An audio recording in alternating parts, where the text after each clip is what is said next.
Oh, daggone it. Hey guys, how are you?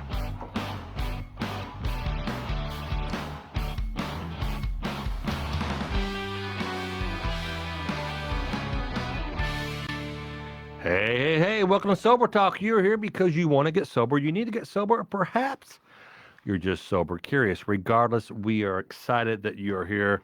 We're happy that you're here. How do you know if you have a drinking problem?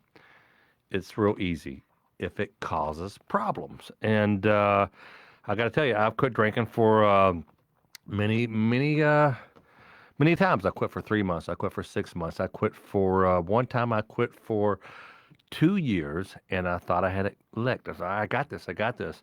And I went back out, and then I realized that, no, I don't have this at all. This is god awful. So on the show, I created the show Sober Talk to help hold me accountable. I want it to be like, if I could come out in public and talk about me being an alcoholic, maybe it will help me stay sober. And when I did that, I found a lot of other people in the same boat.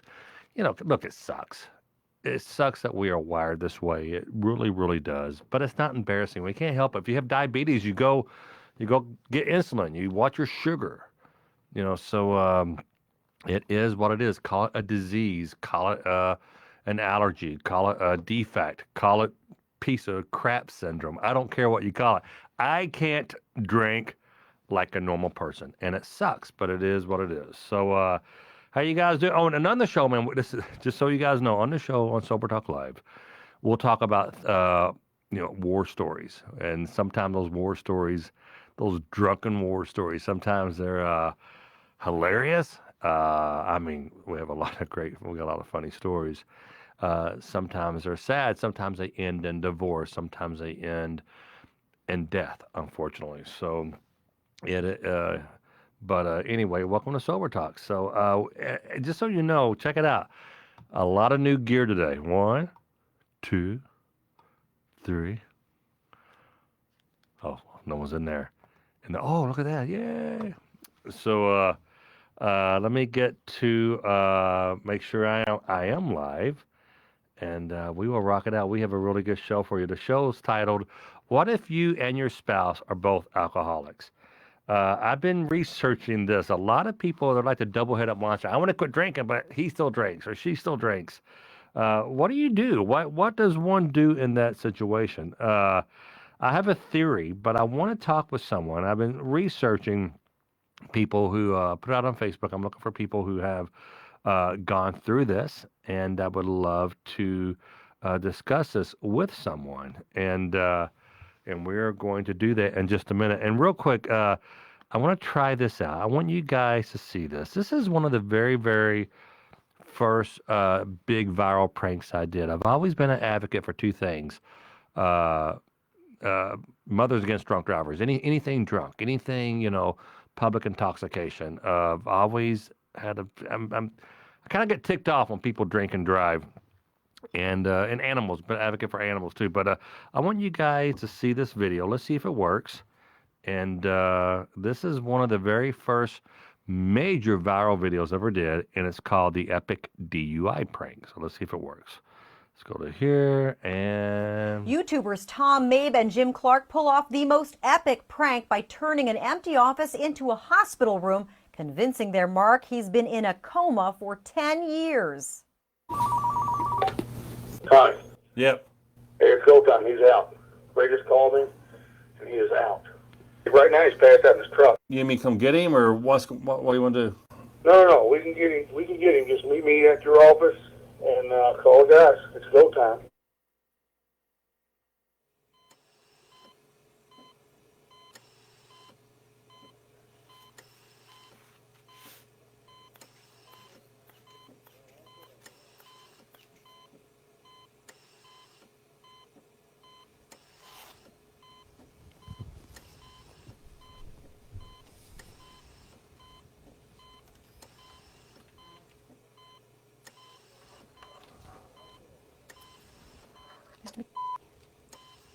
Can you hear me? Can you hear me? You're in the hospital. You're going to be fine. You're going to be just fine. I'm going to bring the doctor in. He'll be right back, okay? He'll be right back. stuff.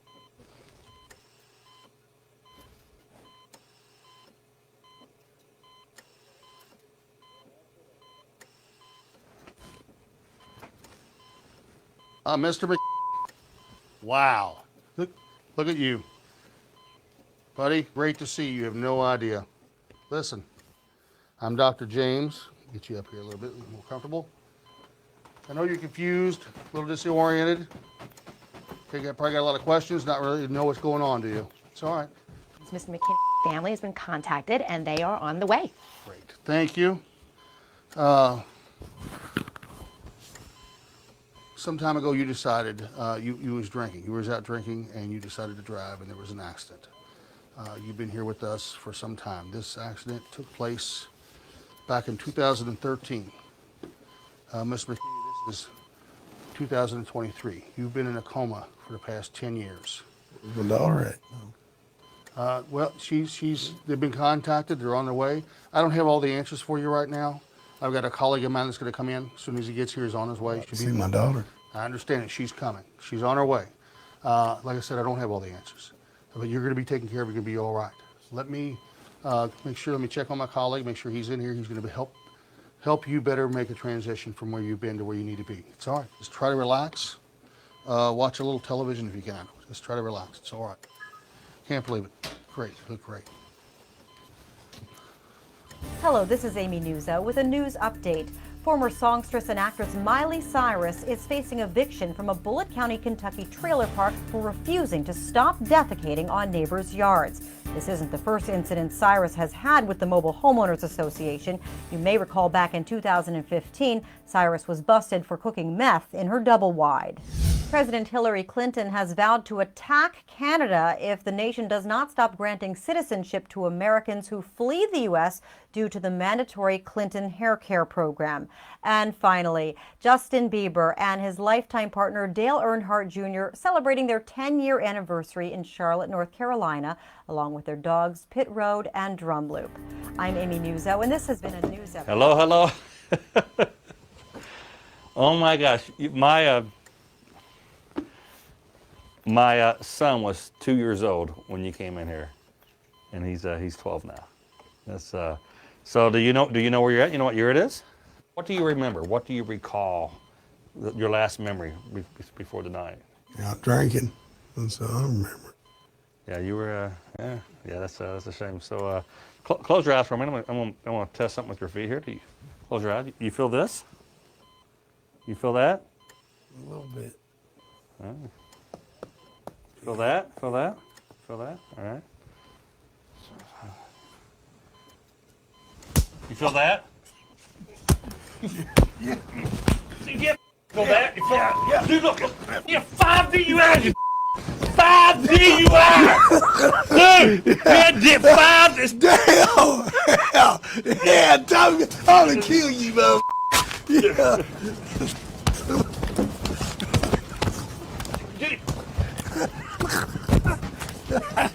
Dennis, 5 DUIs. 5 DUIs. It's not funny. It's not funny. You could have lost your daughter. 10 years wasted away here. 10 years. Dude, you gotta stop the. Look, you're laughing.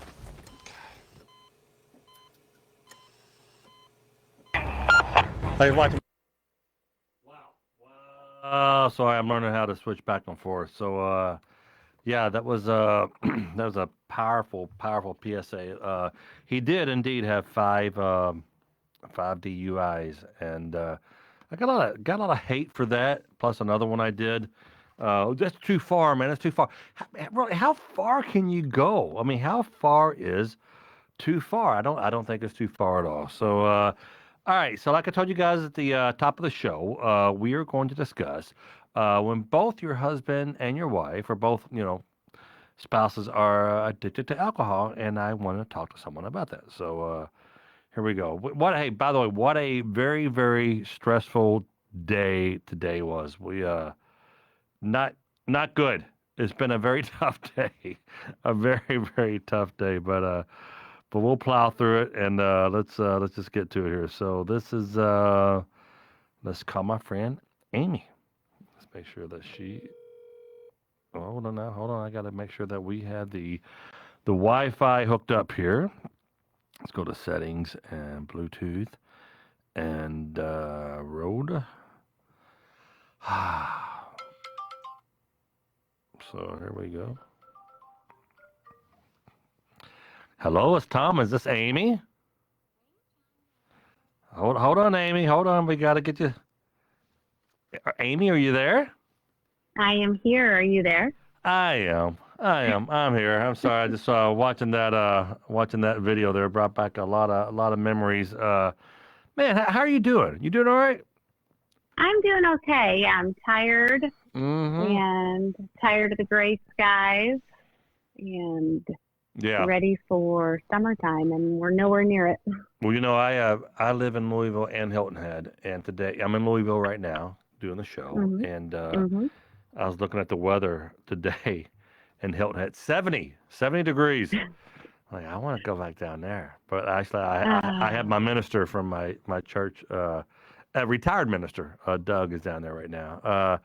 But man, what a tough day. Today has been like the day from hell for me. Yeah. It has been very, I don't know if it's something in the water, it's all the stars are lining up. I don't know.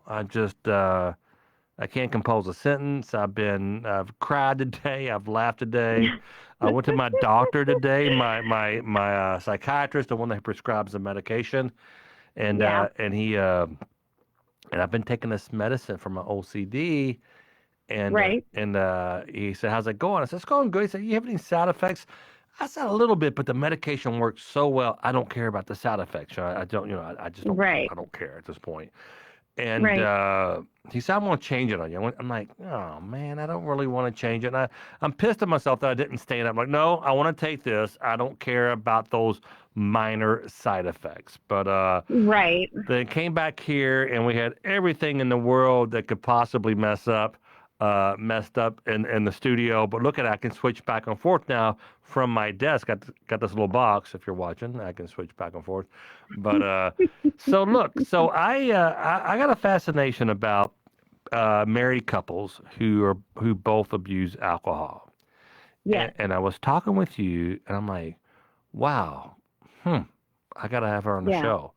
So no, it was a great story. Start from the beginning. Tell me what was going on. Sure. So I got married young, like a lot of people do, Mhm. and I grew up with an alcoholic father, Gotcha. a functioning alcoholic, but still an alcoholic. And when I met my ex-husband, he and I are now divorced. We were married for 21 years. When I met my ex-husband, he had been sober about a year, well, probably about 6 months, if I remember correctly. He'd gotten in some trouble when he was younger, and we were both young. Mhm. We had kind of a funny start. We were set up as pen pals. He was from Louisville. I was from Detroit. He was in the Navy. He had a buddy on the ship who knew a friend of mine. We started writing letters. This was the 90s. There was no internet, and long distance was, $5 a minute. So Right. Get it. Yeah. So we got to know each other, and I was drawn to the fact that he didn't drink because I was only 21 at the time and he was young, and I liked that because I saw drinking, growing up being an issue, and he was very involved in AA. And when we got serious, I would go to meetings with him, and I was just like I loved it. I was very enthralled by it. I thought it was great that Okay. he was so in control. So then fast forward, he gets out of the Navy, and all of a sudden he gets out of the Navy, and then he never went to another meeting. And I didn't quite know what to say or do, but we, started having kids, and life gets in the way, and we didn't drink, ever. But yet he never went to a meeting. But I noticed over that next 10 years, now I can see it. It was anxiety kind of creeping up in him. Things were starting to change. He wasn't happy. Okay. But I never really put the two and two together until one day he said to me, he thought that maybe he needed to start drinking again for his sales job because he felt so socially awkward. So he's a sales rep, and he was working. He was a sales rep, yeah. So here he is working. He's going on these conferences and these sales meetings, and And at 5 o'clock after the day, hey, let's all go grab a beer and talk about this account. And he's ordering what, soda or something, right? He's ordering a Diet Coke, and to the point that when they would go do stuff and they would all order more drinks, like even the wait staff would comment. They'd be like, "Who's knocking back all the Diet Cokes?" Like it became a joke. Oh, I can see that. Yeah, right. Yeah. And so when he came to me and he said, I don't know how you feel about all that. It's like I told you when I sent you that email. Right. This is terrible, but I was excited because I wanted to go have some fun because I was living with someone who was miserable all the time. So you're 20, you're getting married. You're 21. He has stopped drinking. He's going to sales meetings. He's like, I want to start drinking. Like, hell yeah, I'm 21 years old. I want to drink too. And you did not drink around him when you first got married, or not? Or so when we first got married, no, because when we first got married, I mean, we just got busy. We had started having children, and he was sober. We had 3 kids. So this was 10 years in. This didn't start until I was 31. So yeah, we went 10 full years. Yeah, it was 10 years of sobriety. You had 10 years of sobriety with him. And did you like go out with the girls and go bowling or sneak a drink here and there? Why? Because you weren't an alcoholic. I mean, or did you go 10 years? No. Occasionally, like if I was with people, I would. But we had so many. I had 3 kids in that 10-year period. I mean, right. And I was a stay-at-home mom most of the time. I didn't have time for a hangover. And, I didn't want to have a hangover. So occasionally, there would be once in a blue moon, I'd have a couple drinks, but it wasn't even on my radar at that time because there was just too much going on. But then as the kids get a little older, I mean, they were still little, but when you're out of the baby stage and all of a sudden you're not helpless anymore, I was noticing that we were just not having any fun. Like the reality of the misery was coming through. So when he was like, hey, let's start, drinking a little bit, and I think it'll be helpful for my job. Let the enabling begin. I was like, sounds great. Let's have a good time. Right. All right. So you said, all right. So the floodgates came down. He's got a kitchen pass to go. Yeah, go drink with your sales buddies. Sure. Hell yeah, go ahead. So how long did it take before he fell off the rails? I would say the first 2 years were nothing but fun. And it was good time fun. There was no drama. There was no fallout, Right. Drinking is always fun in the beginning. It's always fun until there's problems that come from it. And, it never starts that way or people wouldn't go down that road. They're going to get hung up on how much fun they're having. I gotcha. And I would say about that second or third year, probably the third year, I noticed it would take more and more. There was just the volume of alcohol, and then the frequency of it was just getting a little bit more intense. And then I actually got pregnant again. Surprisingly, we didn't think we were going to have any more kids. And during the 4th and final pregnancy, it was clearly I was sober, and I was just kind of watching because he didn't stop drinking because we had established the lifestyle at that point. And it was really during that pregnancy that I realized, okay, this is getting out of control. I mean, his parents were taking the kids every weekend willingly, oh yeah, we'll take them. And I mean, I remember that when our kids were young, and I think you and I lived really fairly close to each other as a coincidence. The in-laws, grandma and grandpa would take the kids on the weekends, and we were like, So I get that. Yeah, it makes it real easy and especially when they want to take them, literally calling us, what time are they coming over? And it's oh my gosh, yes. Yeah, but it felt like vacation because that first 10 years for me had been nothing but, changing diapers and getting thrown up on. So I was like, this is the best time of my life. God, that is so fun. I remember I'm like, what time are they coming over? Okay. Literally counting down the minutes. Oh, I'm going to swing by the liquor barn, okay? I'm going to get some, you know what? I'm going to swing for the makers. I'm getting makers. I'll get some beer too. I don't need, oh my gosh. Yes. And the excitement. So, all right. Well, let's jump ahead a little bit because we're having the, we'll go way too far. Go ahead. You're good. So, after I had the 4th, baby, within a few months of that, I was right back, to my old ways. And what started to happen was we started to just have some financial issues. We were both in the housing, real estate, contracting kind of business, and Okay. we had a bunch of rental properties. And after the housing crisis and all those crazy things Yeah, happened, around like, was it like 2008 or so? Yep. Mm-hmm. yeah, it was really around, beyond that. We were able to save it for several years, but it Okay. was, in that kind of like 2012, 2013 era for us, everything started to fall apart. Okay. And as we lost our financial future, he started drinking more, I started drinking more, and then we both just started blaming each other for everything. So at one time, were both of you guys like completely off the rails, full-blown alcoholics? Everybody's got a different definition of that. I would say for him, and this is just an honest observation, he was the type that I would find passed out on the couch with like the half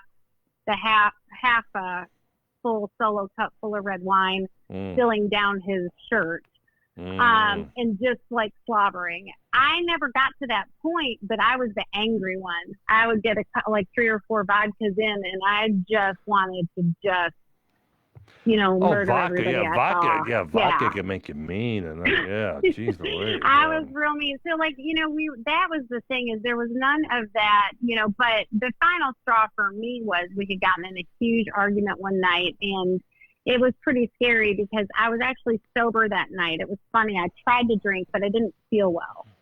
And so let's jump to when all hell broke loose. When did you go, oh my gosh, I'm a drunk mom. I got 3 kids.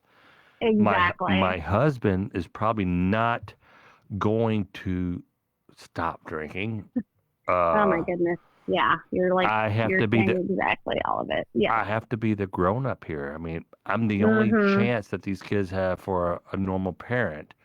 Exactly. When did that happen? And did he follow suit? Go ahead. You're giving me goosebumps on that one. January of 2014, my father, the alcoholic, was in a snowmobile accident. He got drunk and he jumped on a snowmobile and he hit a tree, and he's now a paraplegic, paralyzed from the chest down. Oh. And in that moment, when I found out, and I didn't know if my dad was going to survive, and I found out what happened, I had the biggest awakening ever. I am just like my father. I am my father's daughter. Mm-hmm. And I did not want to end up like him. So Gotcha. Within 6 months of that accident, my father had been diagnosed with ADHD as a 69-year-old man, which is crazy to think about, but he was stuck in a wheelchair and they could finally diagnose him. Was he taking Ritalin? I'm sorry. He's 69 years old. They did. They put him on Ritalin because he was going to go crazy in the chair because he couldn't drink anymore. I see. So when that happened, I got myself diagnosed, and I found out all these years that I thought maybe I had some anxiety, a little depression. I had the worst case of ADD ever, and my doctor put me on medication, and my world entirely changed, and I realized what a train wreck I was, because I was thinking clearly for the first time in my adult life. I mean, I'm talking crystal clear, organized brain. And then I realized. Wow, that's interesting. Yeah, it was crazy to me. And I realized how bad we both were. Like, I realized how far off the rails I was. I realized how far off the rails he was. And those were the times when I finally looked at him and said, I literally looked at him and said, this is not going to work.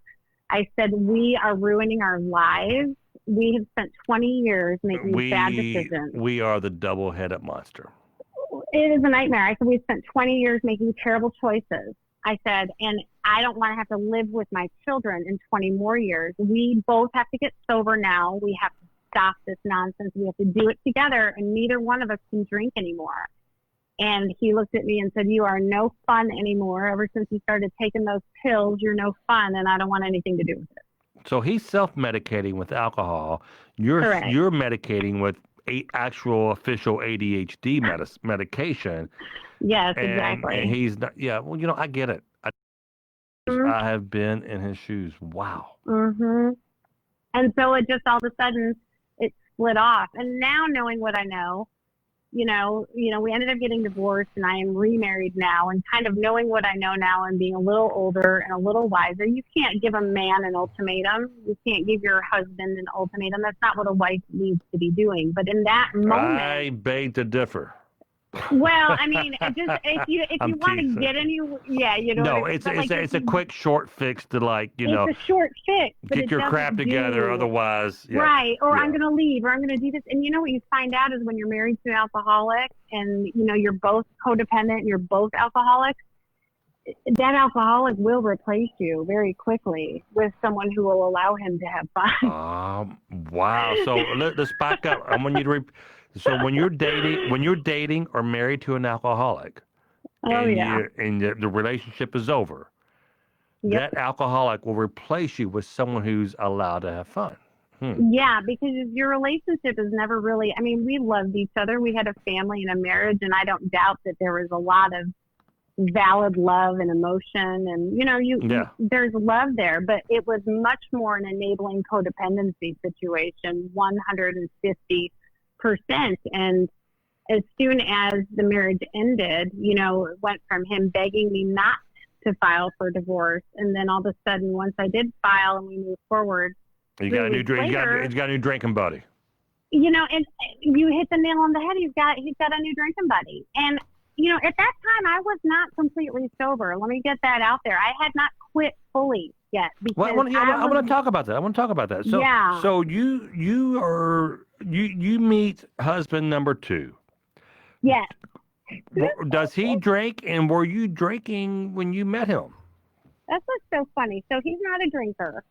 I didn't ask that question. I just kind of assumed, because when I got divorced, I started dating. I got unmatched. I did that thing you do when you're in your 40s because you don't know what to do because you haven't been single since you were, in college. Mm-hmm. And, I just would do my own thing. And I was still self-medicating because I was upset and depressed about the divorce, and I was still busy comparing myself to not being as bad as the ex. So I would just, keep myself less medicated, trying to believe that that was okay. And I dated several different people and had a nice time. But then when I met my now husband, I actually met him organically through my job. Okay. It was just, go figure, right? I mean, it was so funny because I had been, online for a few months, and I didn't even realize you could actually meet somebody just like a normal person. When we went out to dinner, I noticed that I would have a couple glasses of wine, and he would order one, but he really wouldn't drink it. And we had a few discussions a couple dates in, and I was like, you always order a drink, but you never drink it. And I was like, you don't have to. Oh wow! Order So a that drink. what a great! Don't waste the $12. Yeah. Exactly. Well, he's kind of old school. He's old fashioned, and he looked at me and he said, "You don't let a lady drink alone."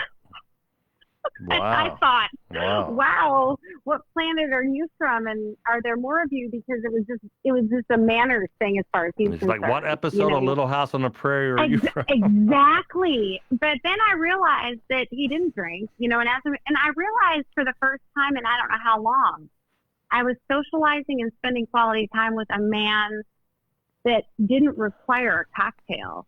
And as I wrapped my mind around that concept and saw that he was just fine not drinking, all of the myths that I had kind of put in my head started to go away. I started to realize that I actually could enjoy myself. Wow. Without getting loaded. I didn't have to have a buzz. I didn't have to have a glass of red wine with my steak dinner. But you had you had the freedom just to drink casually. Yeah, exactly. And then, exactly, right? So we got together and we moved in and we get married, and my drinking, of course, started to just decrease by default. Did you say decrease? Decrease by default.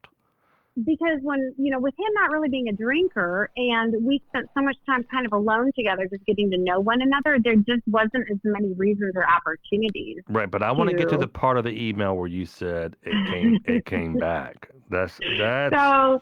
But hey, wait, hold that thought. Yeah. Hold that thought. We are going to take a quick break, and we're trying out something new with some gear here. I just been cued.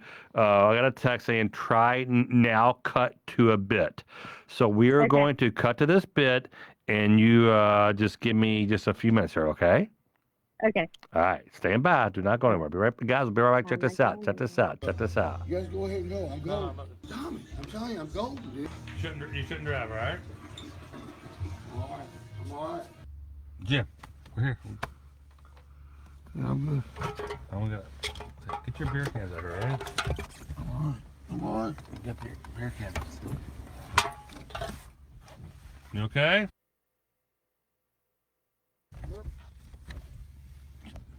Jim, the other way, dude.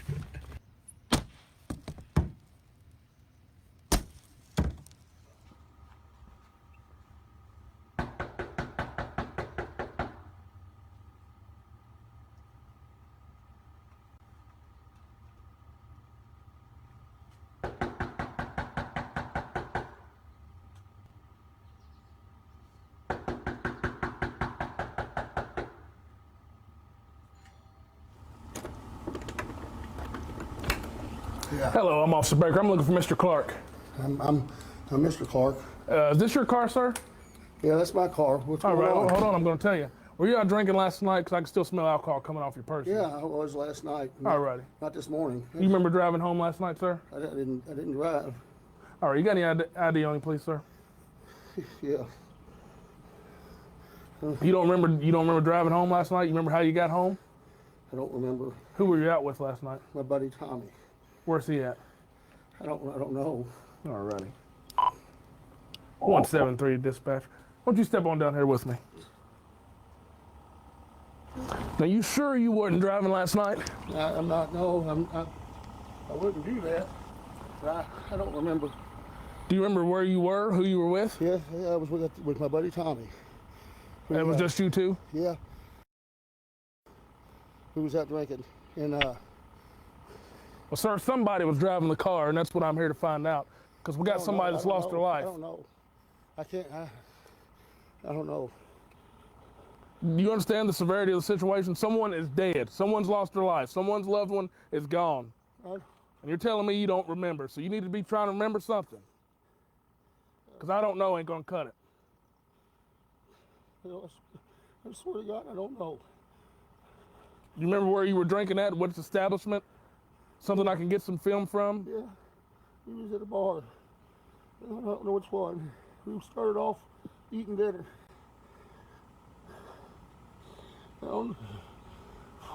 You drink and drive on a regular basis? No, sir. No, sir.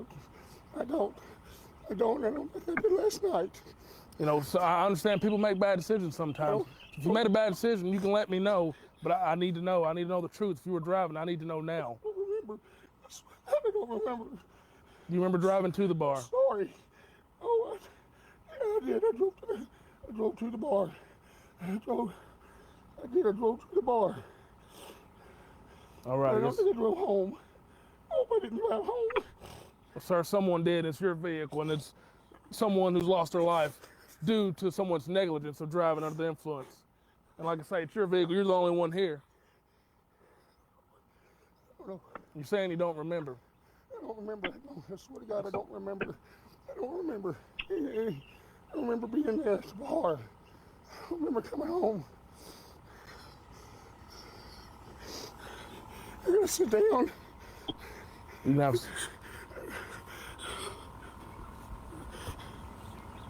I need you to think real hard for me. You need to replay last night's events in your head because we got to figure something out here. I got to go and tell someone's family they're not going to be home tonight. Someone's dad, someone's brother. No, it's not. Who is it? At this point, I don't know. Fuck. I'm gonna get sick. I need a drink of water. I'm really sick.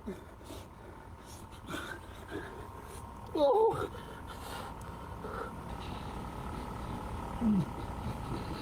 Sir, you need to be trying to think about what you're doing. I need some water. That's what happens when you drink and drive. I didn't drive.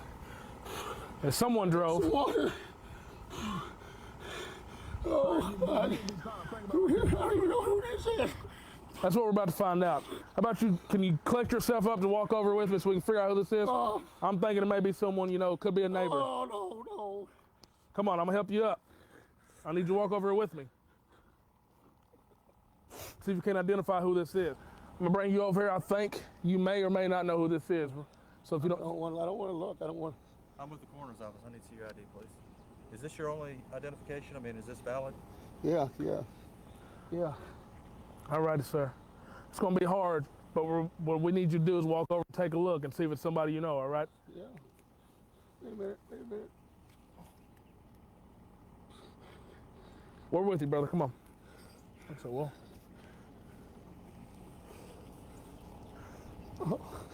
Oh God. There's somebody you know, sir? Hey, you want a beer? What the hell? Damn it, Tommy, that's not funny. That's not funny. That's not funny. What the hell's wrong with you? Oh boy. Oh boy. Is that bad? Is that bad, people? Is that bad? Golly, we got so much hate when we did that video. Yeah, I don't think you could ever go too far with making a point. So hey, when we went to a break, we went to Amy. Now, Amy, did you watch any there? Did I just put you on hold? I'm sorry. How are you? Are you there? Oh, you're fine. I'm here. I'm not watching it. I don't have Facebook. I know that's weird. Well, you missed a really good. I'm going to put this on YouTube, and I will send you a video. But you missed a really, really strong PSA about. I'm always trying to figure out how to teach people a lesson who drink and drive. And and so we took a car. My buddy thought he drove home drunk. I actually drove him home. And we smashed out his front windshield, and we took a bicycle and put in the windshield and parked it in front of his house. And then we put a body in front of the car with a sheet over it. Then we had a cop and a real police officer, a real coroner come to the house, get him up out of bed or whatever. He came out. We're like, hey, did you drive home last night? And all that. Oh, No, I didn't drive home. So it's pretty strong. It's pretty strong. So. So That's anywho, crazy. when we left off with Amy. Amy got married. You left your husband because he was you were ready to take an Adderall, and he's ready like, no, I need more beer. And then you that's literally as simple as it gets. Okay. And then you met a new fella who was from Little House on the Prairie. Sober fellow. And this guy, Amy's little boyfriend would order a drink. He would order a drink so she wouldn't have to drink alone, although he didn't drink. She's like, why do you keep on wasting these $9 on my time? A lady doesn't drink. A lady does not drink alone. So her drinking, just kind of being the boyfriend number two, or boyfriend didn't drink, her drinking kind of went down, and that's where we left off. Your drinking kind of dissipated. And it just started to dissipate because we didn't do the same types of social things. He's very involved in church, which in turn I started to get very involved in church. So my social life naturally changed. But what we did still do was travel, and we would go on these little weekend getaways. And so what I would do was look super forward to these little trips. Because even though I was no longer drinking regularly during the week or what have you, I knew that I could still go. But you still had that alcoholic, whatever. I don't know if you were an alcoholic or not, but you still like to like drinking. Okay, so. Absolutely. And when you take ADHD medication, it really revs up your metabolism. Oh yes, so I know this. you now have to drink twice as much to even get a buzz. So then it turns into like a mission, like it's, hey, I love that. I'm gonna get a buzz. I'm gonna get a buzz tonight. Oh, that is rich. That is very funny. That's very real. Exactly. It's very real. You guys are what, on a cruise? Is that what you told me on the phone? Yeah. Okay, tell me about the cruise. So we had gone on a couple little trips here and there, and then we were going on a cruise. And the last vacation we had before the cruise had kind of an awkward moment with me having a little bit too much to drink, and we got into just a small argument. But then on the final vacation that I drank, I found myself alone at the bar on a cruise ship, and you know when you're younger, you know when you're younger, and you always say, "I would never drink alone. You'll never find me sitting alone at the bar." Oh no, I was happy and alone, and I ordered 2 Now, where was boyfriend? Where was husband? Or where was Little House on the Prairie guy? Where was he at? He was eating like a snack with his brother and his wife, because it was the 4 of us that went. So they were all kind of off, like having a little snack. All right, so and I didn't want to eat anything because I wanted to get drunk, and I'm okay. So you're at the bar by yourself drinking at this point? Wow. Okay. Oh, yes. That's rock. That's rock. Okay, that rocks. That's cool. Yeah. All right. So. Definitely went a little crazy. All right, and Daryl, by the way, I'm going to call you in a second, Daryl Hansen. So you're drinking. Yep. It's time to go back to the room. Yeah. Okay, tell me about that. So I got back to the room, and of course, like a normal person, he's like, "Where have you been?" Normal question, right? Yeah. Where have you been? And I've lost it. And I just was like, you don't get to ask me where I've been. You know, I mean, it was just the most irrational rant. And there had been a couple other things that had happened on the trip that had nothing to do with any of that. But I was so annoyed that I just buried it with vodka. And when we got into this, we got into this argument, and I'll never forget it because he looked me dead in the face. Okay. And he was like, "You are sloppy. This is embarrassing. I am not sure if I can continue down this road. I know we're married, but this is not what I signed up for." I'm sorry. So I missed that. But you guys are married at this time of the cruise. Yeah, we were married at this point. He was like, "This is not what I signed up for. And I'm not sure what your problem is, but you act irresponsible. You're angry. I'm really embarrassed by your behavior." And what happened in that moment, Tom, those were all the same things that I used to say to my ex-husband. Everything that came out of my new husband's mouth. Full circle, a mirror image of what. Wow. Yes, of what I and I. How did you feel? I mean, when someone's telling you that.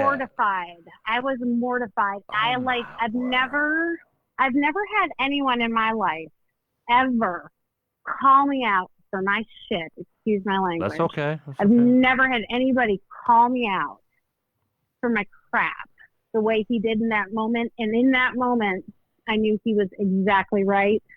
Wow. And I knew that even though I wasn't a day drinker, I didn't drink daily. When I drank, it was ugly. And I knew I was an alcoholic, and I had to stop. And it had no place in my life, and I never had another drink. Good for you. And that was it. That was it. I just couldn't do that. I couldn't do that. I couldn't put somebody through what my ex-husband put me through. Okay. I couldn't do that to somebody. How long have you been married to this husband number 2? We've been married 3 years. Okay. So you've been sober for how long? A little over 2. A little over 2 years. And did you go to a facility? Did you go to nope. a rehab? Did you go to AA? Did you go to AA? No, I literally got on my knees and started praying for God to just take the burden from me, because I knew in that moment, like, I knew that I had to quit drinking for myself. Because I knew I was better than all of that. God is your higher power. Along with God, did you get into some kind of facility or AA or anything, any kind of program? No, I really didn't. I focused. Yeah, I went to therapy years ago and did something called deconstructing my childhood timeline. Mm-hmm. And what I did was I pulled a lot of that information back out, and I went back through a lot of that information. I read a lot of books that my pastor wrote on addiction. Oh, good. Okay, good. Yeah, I read a lot. I'm very familiar with AA and 12-step programs, and I believe wholeheartedly in all of them.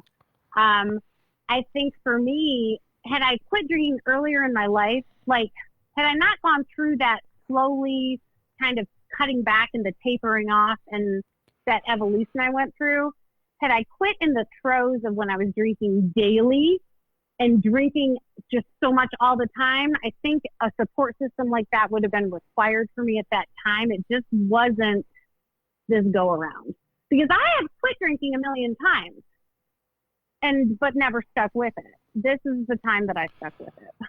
Okay. So, and ex-husband, is he still drinking? From what I know, like, we don't really communicate at all. Okay. But my assumption is yes. My older children, have said things before, and which leads me to believe that that's all probably still going on. And I'm so thankful to not have alcohol, anywhere near me. And, my dad started drinking. The man almost died. He's a paraplegic, and 9 months after his accident, he started drinking again, and he's still alive, barely. Oh, so hold on, let's back up. But, So your dad, so it's in your genes. Your dad, your dad's accident, was it alcohol related? Oh, yes. He had way too much to drink and grabbed the keys to a brand new snowmobile of a buddy of his. And so that tells you what a cunning, baffling, powerful disease that alcoholism is. It's a terrible disease. You're paralyzed from the chest down from an alcohol induced accident, and you're drinking again. The only reason, Tom, that I don't drink now is by the grace of God and a miracle that has happened in my heart and in my life. And the fact that even though I don't participate in a program, it's not because I don't think I think it's awesome. I think a lot of people, that is the right route for so many people to go. Mm-hmm. I can still tell you I'm an alcoholic. Because when I drink, it's not good. And I turn into this person that no one wants to be around. I'm a good time. Everybody wanted to be my friend back before. You were Fun Amy. Sloppy. You were Fun I Amy. was Fun Amy. That was my nickname, for crying out loud. She got that we in had Vegas. A ball. Yes. I got that in Vegas. But then all of a sudden, even Fun Amy's friends, all of a sudden stop returning Fun Amy's phone calls. This is sloppy. Well, I would like to tell you, I would like to leave you with this, and I gotta call Daryl. Sure. And I want to have you back on because I find your story fascinating for many reasons. The one thing is that a lot of our viewers, they don't do AA, they don't do anything. They do maybe therapy or God or church, but I just want to make sure that my concern is the restless, irritable, discontent, and especially with the ADHD component that you have going on. Now, do you still take medicine for your ADHD? Oh, every day for the rest of my life, my friend. Okay. You'll never catch me off of it. Well, okay, good. So just make sure that you're never a dry drunk. It sounds like. Well, exactly. It sounds like you got your stuff together, but if you find yourself unhappy, we would drink because we're self-medicating, and it sounds like you were partially ADHD and an alcoholic, and you had and your new husband, does he still not drink, huh? Oh, not at all. Never has. Wow. He has a lot of tragedy in his family because of alcohol, and it's never been. He's never understood it because all he sees from alcohol, from his family history and things that have gone on, are just negative. There's not been anything good. Well, Fun Amy, it was so great having you on. We got to spend about 40 minutes on the phone. I want to have you back on, and you're close. You live close to me. You're probably about 3 minutes from the studio here. So, do you still live in Louisville? You don't have to tell me where, but do you still live in this town? Did I hang up on Amy? Oh my gosh, I hung up on Fun Amy. Amy, oh, so sorry. Talking about you now in a good way. Okay. All right, we're going to call Daryl real quick. I just hung up on Amy, I think, or I lost her. So, Tom, not placating you. You look better than you ever. Maybe it's the makeup. Or if I'm telling you some of your story. Wow. All right, so let's call Daryl. Guys, thanks for being patient with me tonight. We are trying out a whole new switcher. Look at this here. I got literally have like about on the other side of that camera there. I got a lot of gear, and I found this little anyway. This little bitty $150 switcher online, and it's freaking awesome. So we are going to call my buddy Daryl, and here we go. And we're going to end it up with Daryl, and may do like a real quick. We're going to wrap. Let's see. It is okay. We're going to do 5 minutes with Daryl, and I'll call Carl real quick and say hi to Carl, and rock it out, man. Hello there. Hello, sir. How are you, my friend?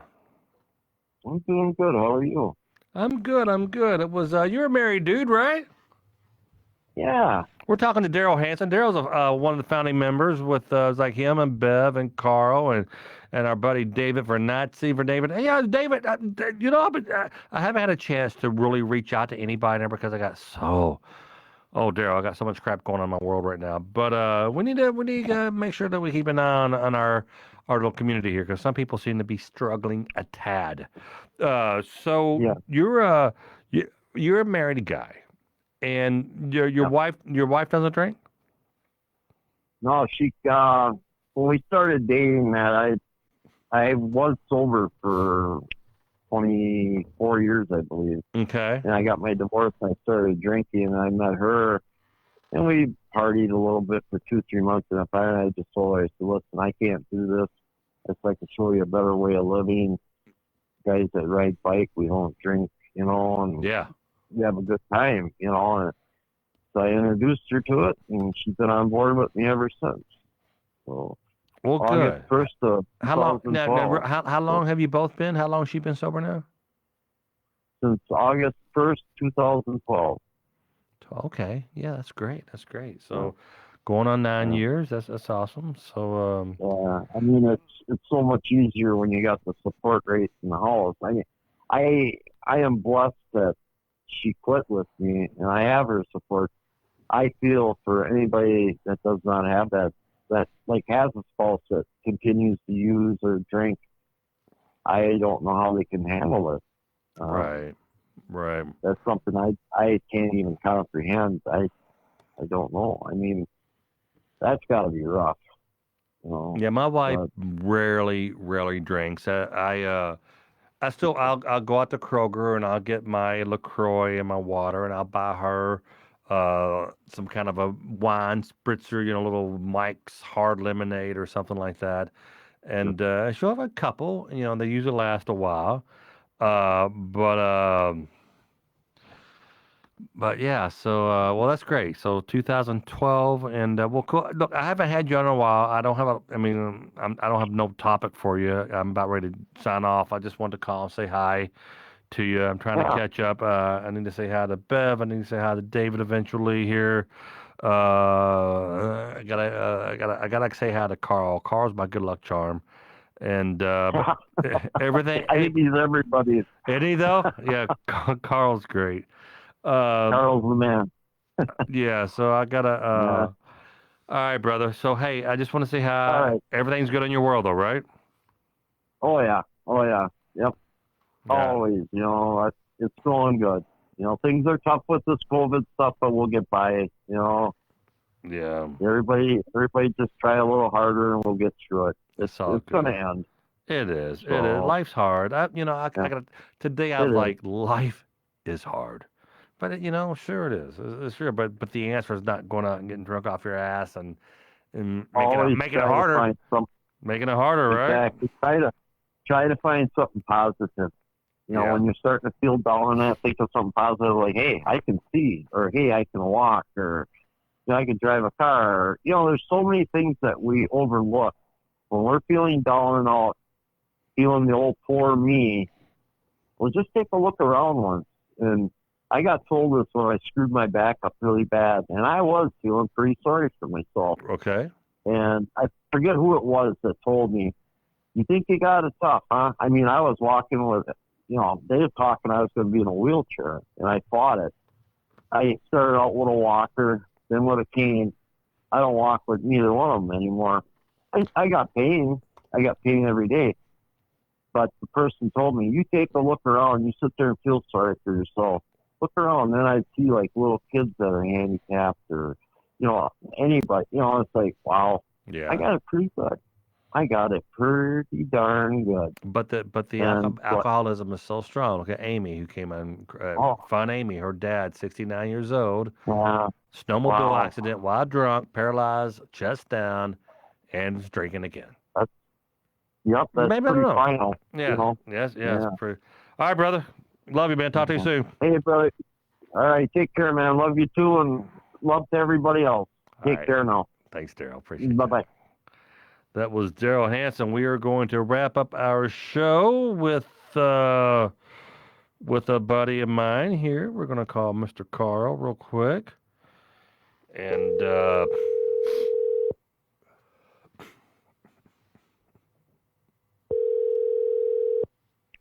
Mr. Mabe. Brother, how are you doing? I want to run something by you here.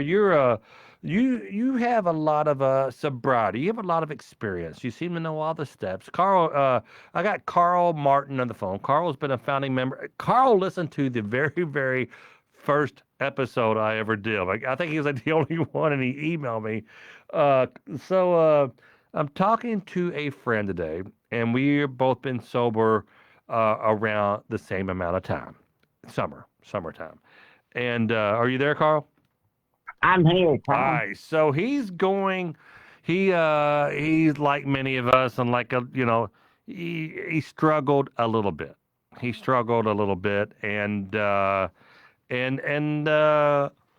he struggled, it turned into a little something worse than what he thought. I think he got into a fight with a girlfriend or something, and it was really, really bad. And he had like 4 months under his belt. It was like, Tommy, I got to start from scratch. I'm like, dude, if you're driving across country in a car and you're driving from Kentucky to Vegas and you break down in like freaking, Iowa, if you run out of gas, do you get gas for the car, or do you you drive all the way back to Kentucky and then start driving to Vegas? I'm telling you, I don't like this whole day counting. I'm not trying to give myself an out if I ever fall off the wagon, but this whole day counting, I think, is BS, because falling off the wagon is part of it. We're all going to do it, or we all have done it. I'm knock on wood. I probably have another 16 months in it before I actually fall off. My record's 2 years before I fell off the wagon, Carl. But what do you think if you're driving? If people who happen to have a blip in their sobriety, do you think you got to start from scratch? Because my fear is they won't. My fear is they will not start. They'll just like, F this. I'm done. I'm a loser. But no, if you're making it all the way almost halfway across country and you run out of gas, you don't go all the way back from where you started from. You just put gas in the car and keep on going. Thoughts? Tom, I've got a comment on that. That hits home really. If you take the times that if I were counting days, I would have given up so many times. The number of times, but each time that it has happened, I said, the hell with this. I enjoy it. I love being sober. Now, the next morning, the guilt and the shame would set in, and you have to work your way through that. And for me, I remember days where, I hung around my son, one of my sons and my dad, just so that I could be around somebody, and I wouldn't drink to get over the shame and guilt. Shame and guilt is such a pain in the ass, pardon my language, it's painful. But we can get through it if we take it one day at a time. And yes. And if you talk to other people that are like us, it is a huge, huge blessing And if you have the courage to reach out to somebody, if you do something that screws things up, it's as you say, you're not starting over. You've had I think I had a friend say it's a blip on the radar. Yes, Man, that's the way I look at it. And right now you got Lynn Campbell saying amen to that. And we all know that Lynn made it a few weeks and he fell off. But now Lynn, I don't know if you're back on the wagon or not, but I know how upset you are. I talked to you, you're like, man, oh my gosh, I had all these sober days under my belt, I had all these sober weeks, and now I'm starting from zero again. See, and then you got Tina Labate, who's like saying, that's what keeps me going. I do not want to go back to day one. I do not want to go back to day one. I am not giving you guys permission to go get drunk tonight, or to or whatever. I'm just saying, if you slip, doesn't mean that you failed. It was just a slip. You're going to fall 10 times. You're going to get up 10 times. Hopefully, you only fall 5 times and not 10 times. But geez, don't judge, because I know so many people. I know so many stories. Yeah, me. Oh well, hell, I went 2 years one time. I slipped. I screwed it. I'm not going to have to redo those 2 years. No, it's BS, man. So I know a lot of programs, a lot of groups out there think that you have to start from scratch, start from zero. I don't think you have to. My 2 That is cents.